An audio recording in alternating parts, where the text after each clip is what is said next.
Tamo kamai ni yang bayai mamang da pangthok ki ba Sangai Festival sing aduga handak pangthok liba Sangai Festival asigi kenaba aduga masi ojagi wakhalo da kamai ni yang bayai Sangai Festivals ahan mutuda ELITETV yang biri ba Manipur ja kudung ka kan uchari rena ngasigi hot show biri ba gi nautarang chena ma di all star kudung ka kan uchari kogi sahi kuding gi pangthok pa kogi November gi end of man hata tha November tha lo silak pagi kogi aroga pasing ha batare ko kogi November gi aroga pasing koi 10 days kogi mitarani matam lauraga pangthok pa dugumba Sangai Festival gi program se koi mamang gi sahi da pangthok ki ba thoram singa handaki thoram singa tungana yam different way then amana handaki sahi gi pangthok ba Sangai Festival se taseng nai koi pangthok pam thokpra natragana kari gi dam to pangthok ibano natragana pangthok to sunya mak yadabra ha si question ne banam madum wanga madum hangaga Manipur praja sing thamoida hanga leba wanga madum oi bhai tare then amana hajusi mamang da sahi kya gi mamang dagi irang li tingai mamang dagi pangthok naraga lakhi badum Sangai Festival si ekoi mamang da ekoi imphal gi leiri ba gi leiri ba jaga ko moi hajik pangthok ni tor ko gi koi kangjei bungai thata kangjei bungi leiri ba jaga si koi adum pangthok na ba silak ba singi ba ji koi ba sing sang ur lakre adu matung da ekoi yam chawba venue moina moiram kunogi koi Bishnupur district ke manung da leiba ke nam jaw yam nearest thangna ba tare kunai tare ko ekoi gi moiram kunogi leiri ba area amada koi Sangai ethnic park and sem dana ekoi community khuding makki agi nat ko dharma launcher sajat mayam du sang sadana chanabi mayam uttana kotana mayam yam chawna pangthok chilo ko mamang chei do khut ure chei khari mang khut ure adu Manipur da khanghodana lakhiba ekoi khusem gi lan ha batare ko Manipur khoi khanghodana lakhiba khusem gi lan gi manungda kuki narco terrorist sing drug mafia sing gi khoi gi illegal immigration gi lan se khoi khanghodana lakhiba sei aniga khoi thamanga tar phajale almost sei om phaga dore sugumla ba chahi ahum mapung phaga doraba khusem gi lan sigi oiba waroi sin natragana aikogi justice ama puthokna hona matamda ngasi phawda namsina thambira kanda tangai fadana aikogi tawdaba yada festival ama di koi tawna ba dam koi thengkhang nai na hona ko se mase Sangai Festival gi watna te ko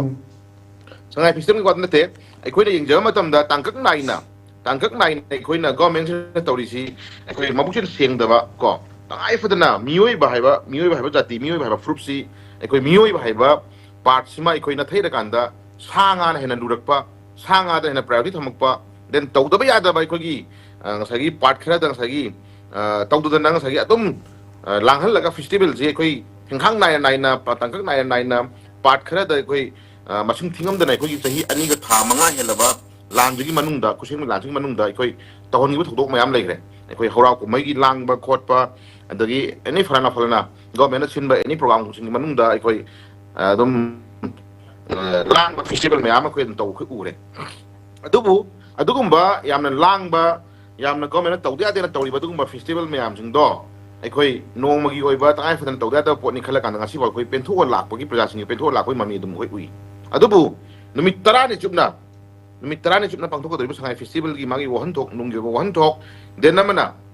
Sangai Festival si koi sinbada hajik tourism department ji hairi ji tourism department na phongdori ba mai gam si opinion si Sangai Festival si not only for festival masi yamna khoi gi tourism gi oibang sagi prospector yamna chokba khongkhang ama mayon na mo oyak na basin khot patu ba yamna mo provision khra thami ai taragadi hajik si Manipur si karama phim da leiri kamai tawri kamdawri hai ba se khoi gi tourism department gi leiba director yauna including commissioner mayam yauna leiba governor ya basama yauna ai khoi na namitarani supna foreigner mayama ato foreigner ato country gi haitare ato country gi lam koiba India manungi khudamone India manungi lam koiba lakse batu de na part amani ko India manungi khoi gi lejari ba India manungi ai khoi gi lejari ba lebak gi manungda lejari ba state singi manungda gi langna jaba habatu na part amani atopa pithribi gi lebak khuding makta gi lakpu ya bani arasen DRS nangna ne lei badugumba country sindagi khoi lam koiba kauraga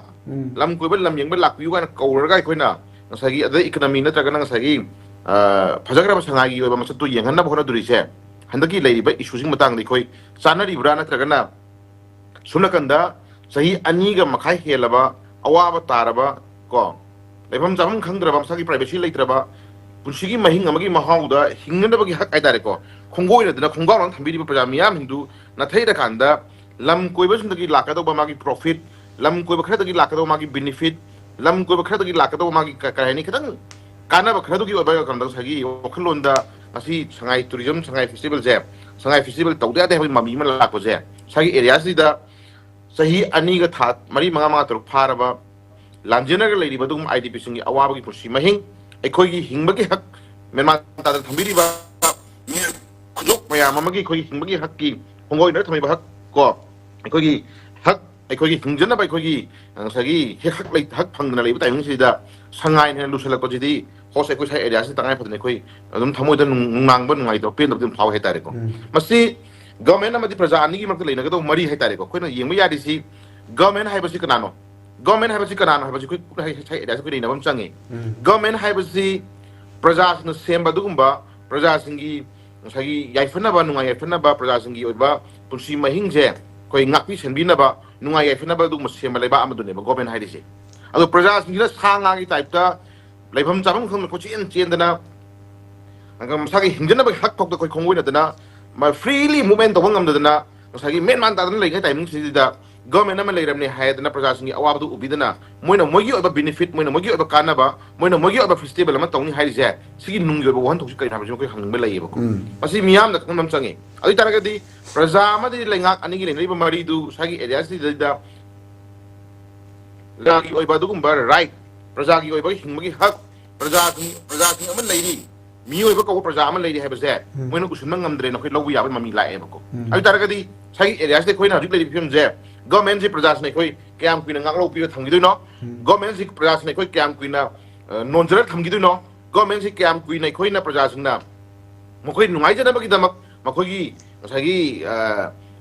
मचुम खर सा फंगनबगी दमक मोगी दमक खोइना क्याम कुइना मोगी दमक खोइना ngaklo पिरो थंगिदुनो हाबजु question अमा खोइ दम हंगजा question मा लाखरेबको अबि तारगदि ngasi खोइ लेरिबा लेंगाक लेरिबा गवर्नमेंट से खोइ तसिंगना पामद्रे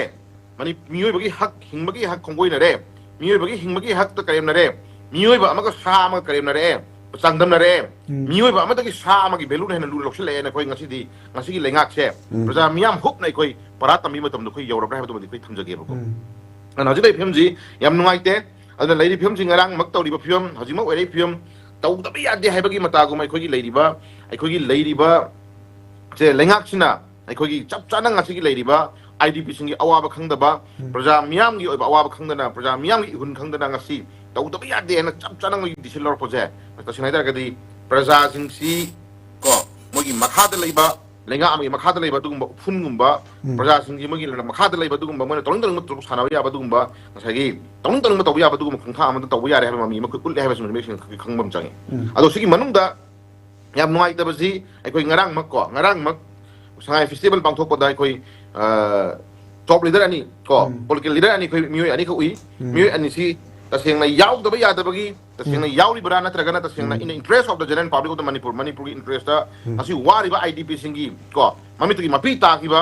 असि मोइना आईडीपी सिंग फमिनरगा चाक चामिनरे निंगोन चौबगी दक्षिणा पीरे नत्रगना काइगुम खरा तमई कानाबा खरा पीरे नंग असि मखौ पुन ngangiba एमएलए सिंगदो अदुगुम एमएलए सिंगदु अखोइ तखम तो खरा तौरे याफम थोइना खलकांदा तसेंगना संगाई फेस्टिवल से हौदोकपदा याउरिबा हाबजु क्वेश्चन हंगबा लैबा मोइदको तसेंगना मोइना प्रजा की इंटरेस्ट वारगा लैबा प्रजा सिंगी ओबा इंटरेस्ट ngasi मोइना ममितगी मपी तारकांदा लैबा प्रजा सिंगी खनबिरकांदा काइगी दमक व्हाई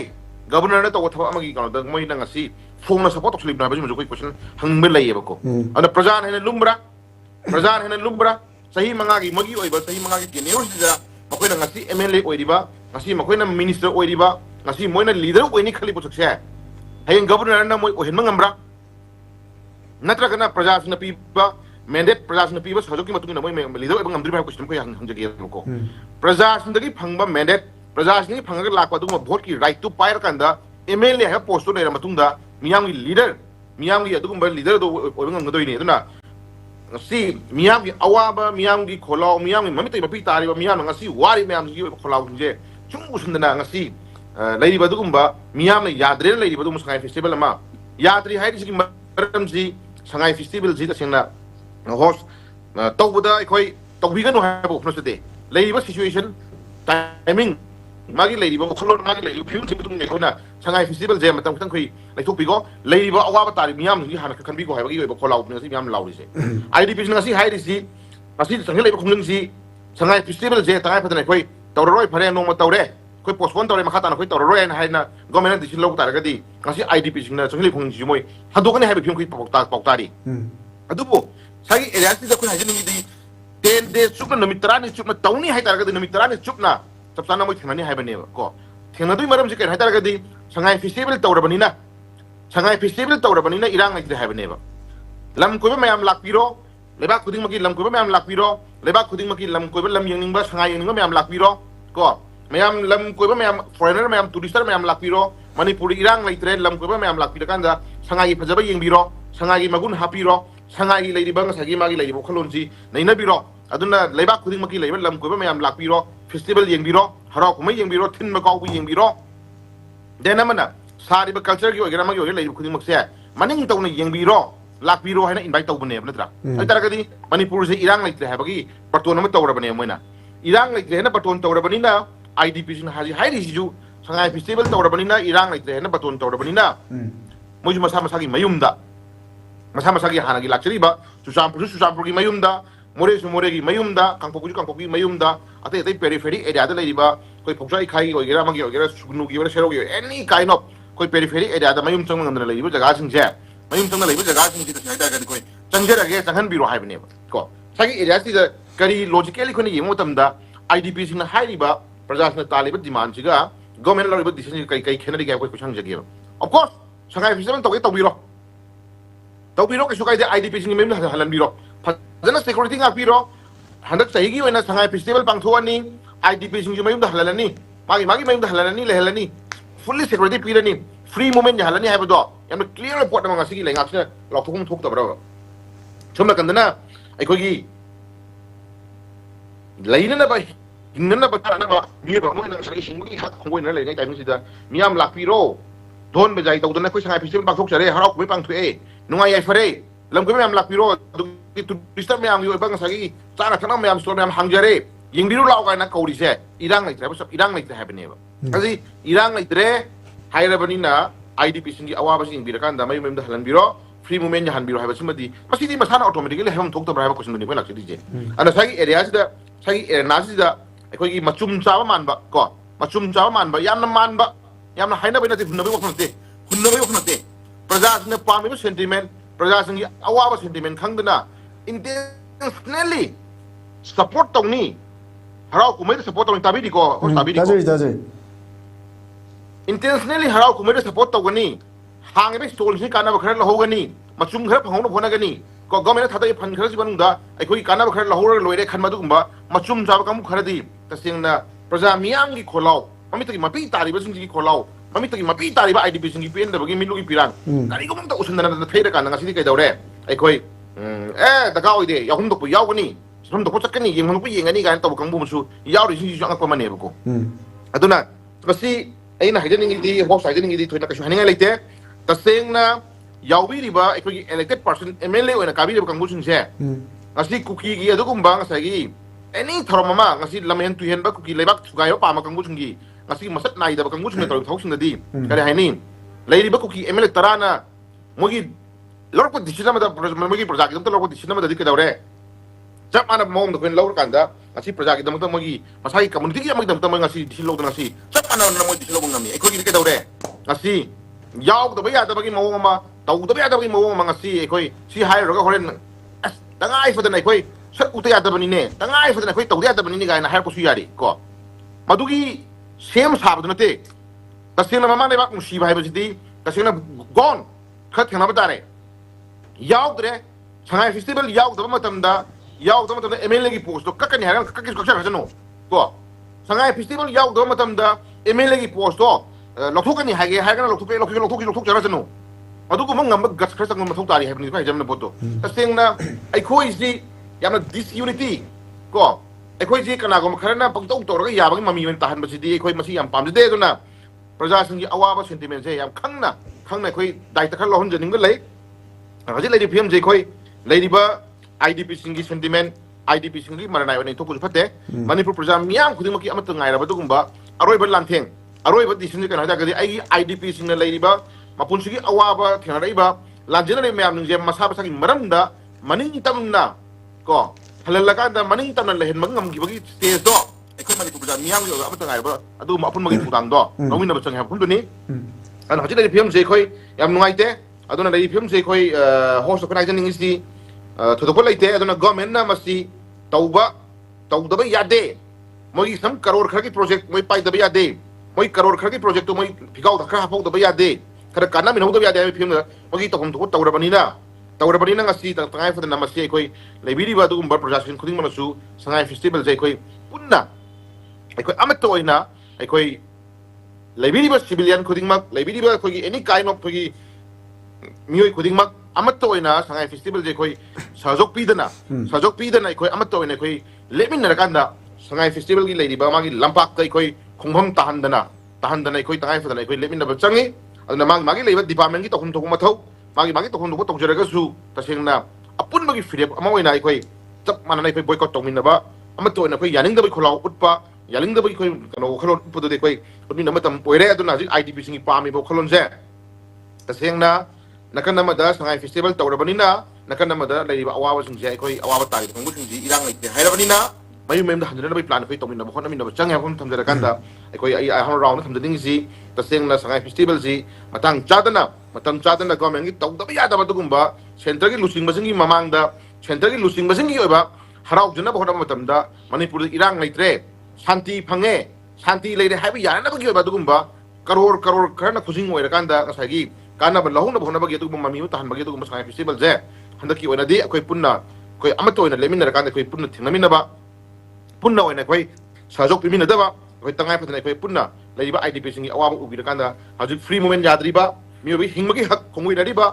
ꯗꯦꯟ ꯑꯃꯅ ngasi IDP ꯁꯤꯡꯅ ꯃꯌꯨꯝꯗ ꯆꯪꯕ ꯉꯝꯗ꯭ꯔꯤꯕ ꯃꯌꯥꯝꯁꯤꯡꯁꯦ ꯃꯁꯤ ꯁꯨꯒꯨꯝꯗ ꯑꯩꯈꯣꯏꯒꯤ ꯑꯄꯨꯟꯕꯒꯤ ꯑꯣꯏꯕ ꯈꯣꯜꯂꯥꯎ ꯑꯃ ꯂꯥꯎꯃꯤꯟꯅꯔꯀꯥꯟꯗ ꯑꯩꯈꯣꯏ ꯄꯨꯟꯅ ꯂꯦꯞꯃꯤꯟꯅꯕ ꯃꯇꯝꯗ ꯑꯣꯏ ꯍꯥꯏꯕꯁꯦ ꯁꯨꯃꯥꯏꯅ ꯊꯝꯖꯒꯦ ꯑꯍꯥꯟꯕ ꯔꯥꯎꯟꯗ ꯑꯣꯖꯥ ꯑꯗꯨꯒ ꯑꯣꯖꯥꯅꯁꯨ ꯍꯥꯏꯐꯦꯠ ꯆꯥꯎꯔꯥꯛꯄ ꯑꯃꯗꯤ ꯄꯟꯕꯤꯔꯦ ꯉꯁꯤ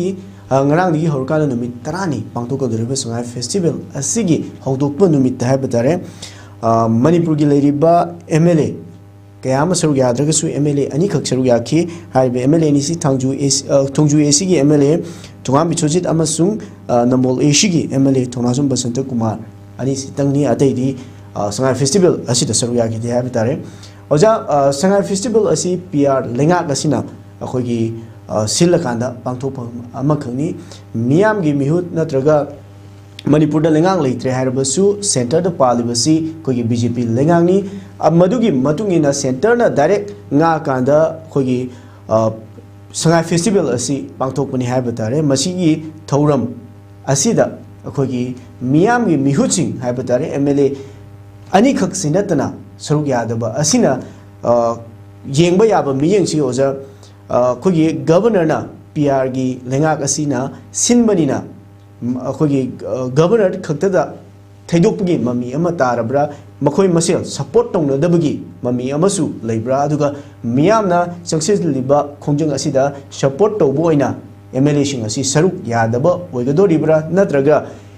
PR लेंगाकी मतमदा शिनबो ओइबना गवर्नर खक्तदा इंजलगा थमलब्रा हंदकी संगाई फेस्टिवल जो ओजा कमाइने इंग बेम सिमतांगजि होस्ट कोना हाइजनिंगसी तसेंगना साइ एरिया कोना अनि कोना यंगबो याय तगी हजाबी रिपोर्टोनी साउजनरगा इंथोगा थंबगी ममी मा नंबर 1 इसम सननिको साउजनरगा गवर्नर इंथोगा पॉलिटिकल की ओइबा तोंगानबा रूम अमा खक थीनो खनबगी ममी मा नंबर 1 नंबर 2 लेरिबा मयाम लेरिबा अवावा तारबा मयाम लेरिबा प्रजा मयाम लेरिबा सेंटिमेंट प्रजा मयाम सेंटिमेंट खंग कांदा तसेना यारो रोजिना दिसल लोगगी ममी अमागा अनि से तनो ऑप्शन लेते तबतबु अखोइना साइ एरिया जी यंबा यारी सी हनकी संगाई फेस्टिवल सी हनकी संगाई फेस्टिवल से कोई लेरी MLA सिंजे अखोई अमत मतेंग पांग अमत यावरोय अखोई प्रजा सिंगी ओबा सेंटिमेंट अखोई सकनी प्रजा सिंगी अवाबा खंगना अखोई थबक तौगनी मियोबगी हिंगबगी अखोई खोंगावना लेरकांदा IDP सिंग अवाबा थंगनरकांदा अखोइना संगाई फेस्टिवल यावबगी मथौ तादे गा हाइबसे मोगी अपुनबगी खोलाव मदि अखोई या उद्री हाइतारे प्रमाणिको अपुनबगी खोलाव मदि उद्री अदा साई एरिया से दम याना माना बदम होना बदम खर यारंगनीको अदम थमोय सेंगना आइदी यावरोय यावसु यावरोय सु चलो आई प्रजा की दम थौ तौगनी खन बदम MLA याविरंगनी कमरसदि दको दुगो कनागो खरदी ड्यू एडवांटेज हाइतारे को साउजनरगा पैसनरगा साइगी ꯑꯗꯨꯝ ꯄ꯭ꯔꯖꯥꯁꯤꯡꯒꯤ ꯑꯣꯏꯕ ꯁꯦꯟꯇꯤꯃꯦꯟꯗ ꯊꯕꯛ ꯇꯧꯕ ꯃꯥꯟꯅꯕ ꯍꯣꯠꯅꯕ ꯀꯥꯡꯕꯨ ꯈꯔ ꯑꯗꯨꯝ ꯌꯥꯎꯔꯝꯒꯅꯤ ꯍꯥꯏꯇꯥꯔꯦꯀꯣ ꯑꯗꯨꯅ ꯑꯩꯈꯣꯏ ꯁꯥꯒꯤ ꯑꯦꯔꯤꯌꯥꯁꯤꯡꯁꯤꯗ ꯑꯩꯈꯣꯏꯅ ꯈꯪꯒꯗꯧꯔꯤꯁꯤ ꯑꯣꯞꯁꯟ ꯑꯅꯤ ꯈꯛꯇꯅꯤ ꯉꯁꯥꯏꯅ ꯍꯥꯏꯖꯕꯗꯨꯅꯤ ꯅꯝꯕꯔ 1 ꯑꯣꯞꯁꯟ ꯃꯣꯏꯁꯦ ꯄ꯭ꯔꯖꯥꯒꯤ ꯁꯦꯟꯇꯤꯃꯦꯟ ꯂꯩꯕꯥꯛꯀꯤ ꯁꯦꯟꯇꯤꯃꯦꯟ ꯈꯪꯒ ꯊꯕꯛ ꯇꯧꯕ ꯃꯤꯁꯦ ꯀꯅꯥꯅꯣ ꯍꯥꯏꯇꯥꯔꯒꯗꯤ ꯐꯣꯡꯅ ꯂꯥꯎꯕ ꯉꯝꯕ ꯀꯣ ꯒꯠꯁ ꯂꯩꯅ ꯐꯣꯡꯅ ꯂꯥꯎꯕ ꯉꯝꯕ ꯃꯤꯑꯣꯏ ꯈꯔ ꯑꯩꯈꯣꯏ ꯎꯕ ꯃꯊꯧ ꯇꯥꯔꯤ ꯍꯥꯏꯇꯥꯔꯦꯀꯣ ꯑꯗꯨꯒꯨꯝꯕꯁꯤꯡꯗꯣ ꯑꯩꯈꯣꯏ ꯎꯗꯦ ꯑꯗꯨꯅ ꯉꯁꯥꯏꯒꯤ ꯑꯇꯩ ꯇꯣꯛꯈ꯭ꯔꯣ ꯉꯁꯥꯏꯒꯤ ꯌꯥꯎꯕꯤꯔꯤꯕ ꯑꯅꯤ ꯉꯁꯤꯒꯤꯗ ꯌꯥꯎꯕꯤꯔꯤꯕ ꯑꯩꯈꯣꯏ ꯁꯉꯥꯏ ꯐꯦꯁꯇꯤꯚꯦꯜꯗ ꯌꯥꯎꯕ ꯎꯔꯤꯕ ꯑꯅꯤꯗꯨ ꯐꯥꯎꯕꯗ ꯑꯩꯈꯣꯏ ꯃꯃꯥ ꯑꯗꯨꯝ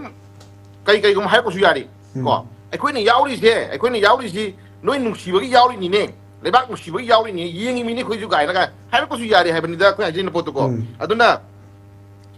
ꯏꯟ ꯑꯗꯔ ꯁꯦꯟꯁ ꯅꯥꯀꯟ ꯑꯃꯗ ꯌꯦꯡꯉꯀꯥꯟꯗ ꯑꯩꯈꯣꯏ ꯍꯥꯏꯖꯅꯤꯡꯉꯤꯁꯤ ꯇꯁꯦꯡꯅ ꯃꯃꯥ ꯂꯩꯕꯥꯛ ꯅꯨꯡꯁꯤꯕ ꯄ꯭ꯔꯖꯥꯇꯤ ꯅꯨꯡꯁꯤꯕ ꯃꯐꯨꯔꯨꯞ ꯅꯨꯡꯁꯤꯕ ꯀꯣ ꯂꯩꯅꯔꯤꯕ ꯏꯁꯨꯁꯤꯡ ꯃꯇꯥꯡꯗ ꯌꯥꯝ ꯃꯨꯟꯅ ꯂꯩꯕꯥꯛꯀꯤꯗꯃꯛꯇ ꯈꯪꯕ ꯃꯤ ꯑꯣꯏꯇꯥꯔꯒꯗꯤ ꯇꯨꯃꯤꯟꯅ ꯂꯩꯔꯣꯏ ꯀꯣ ꯇꯨꯃꯤꯟꯅ ꯂꯩꯔꯣꯏ ꯈꯟꯖꯩ ꯑꯗꯨꯅ ꯇꯨꯃꯤꯟꯅ ꯂꯩꯔꯣꯏ ꯑꯗꯨꯅ ꯇꯨꯃꯤꯟꯅ ꯂꯩꯇꯕ ꯍꯥꯏꯁꯦ ꯀꯔꯤꯒꯨꯝꯕ ꯈꯔ ꯁꯨꯝ ꯇꯧꯔꯛꯗꯧꯕꯅꯤ ꯑꯗꯨꯅ ꯉꯁꯤ ꯐꯥꯎꯕꯗ प्रजासिंह वारिबा प्रजासिंह थेंनरिबा अवाबा प्रजासिंह तालिबा डिमांडसिंगसे सिगी मनुंगदा सि खुदमैना पार्ट ऑफ हजिक लेरिबा ngसागी संगाई फेस्टिवल की लेरिबा इशूसिंग मतंगदा को इशूसिंग मतंगदा एमएलए अमतना फोंगना अखोई संगाई फेस्टिवल जे अखोई यावरोय सौगलोय अखोई यानिंगदे प्रजा मियामगी हिंगमगी हक खोंगोइना थमकांदा करिगी संगाई फेस्टिवल नो करिगी अदु नो गायना हाइबा ngamba दुगुम एमएलए फि उदि हाइतारे होर्स को अदुना अदु उदबनिना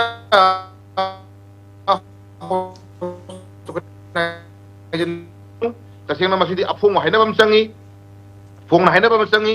तसेंना ममा लेबाक मिनाय ओइदा कांदा ममा लेबाक नंगासी ममा लेबाक त लैबो जाति फ्रुट सिंगिना ngasi लांजेनरगा हिंगमगी हेक पाउदा ngasi कोसेन चेना लेरगा ngasi ina एमएलए अमनि हायदना याना बसपै मामी तो खोय हजिक मतम नतेबको तसेंना सेन खोय हाइनाबा ताइ हाइनाबम चंगी अदुगुम हाइनाबा ngamba अदुगुम एमएलए सिंगदो अखोयना ngasi तसेंना उ फंगद्रिबनिना तसेंना मोजे ममा लेबाक नुसिबदा खितंग मोजे थयाइनरगा लेब्रा हाइबदुमदि मियामगी वहंगनि अदुना अखोयना हजिक येंबा यारिसि तसेंना संगाई फेस्टिवल सि सौगतनिंबा कांगबु खरा देन थमोय सेंना यावरे खनबा कांगबु खरा अनि लेफम थोई तबतबु सौगतनिंबा कांगबु सिंगदो फिबमना ताइमंग यादबगी मियामगी प्रेशरना मियामगी वरेना यारक्तबदगी तसेंना आइजि मतुक नौदगरि यारय खनबा कांगबु सुम यावंगनि हाइतारे प्रमाणिको अदो नै फिल्मजि थोयना लुना खनिङाय ओइदे इसेंग सेंना इचम चमना हाइवायरगदि तसेंना राजनीति तौ पोनिना को राजनीति तौ पोनिना राजनीति किसु यानाबा चटपा अदुगा देन मोगी जी जागिसु यानाबा चटपा मोगी लैरिबा लीडर सिंगजु यानाबा चटपा होना मतमदा लैरिबा खोगी ngasi प्रजासिंगे खोई कांगखोंग चायर थंबने हाइबा थमजरकांदा तसेंना ममा लेबाक नुसिबा मजाति नुसिबा संगाई फेस्टिवल ngasi मियाम हुपना ngasi अखोई boycott तौरिबसिगी अमगनदा अखोई वखलोन सिदा सौगत पिबा ओइतारगदि तसेंना मोइजु को मियोय खरा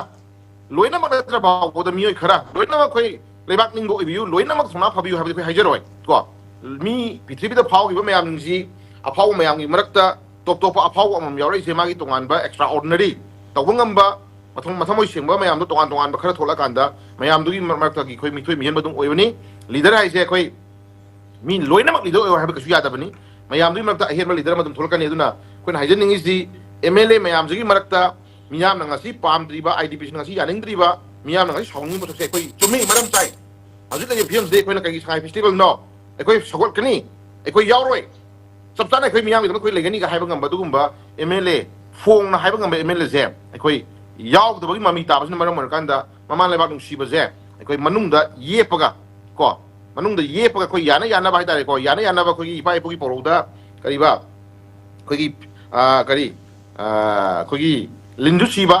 तसु टेक तबाय नखै पाइ पुइ परबो याना बचपगी ममी मा हाइतारे को अदुम ताबी ममी मा उइ अदुम याना बचपगी ममी दुना कैदौरे याना बचपगी ममी दुना ngasi मागी प्रजा जे मियाम ngasi उछलक्तबनी मियाम ngasi थोय उछलक्तबनी मियाम ngasi कैदौरे अखोइबु करेम कथाइना प्रयाम फुमजे मसि खंबिबा फुमजे थमजगे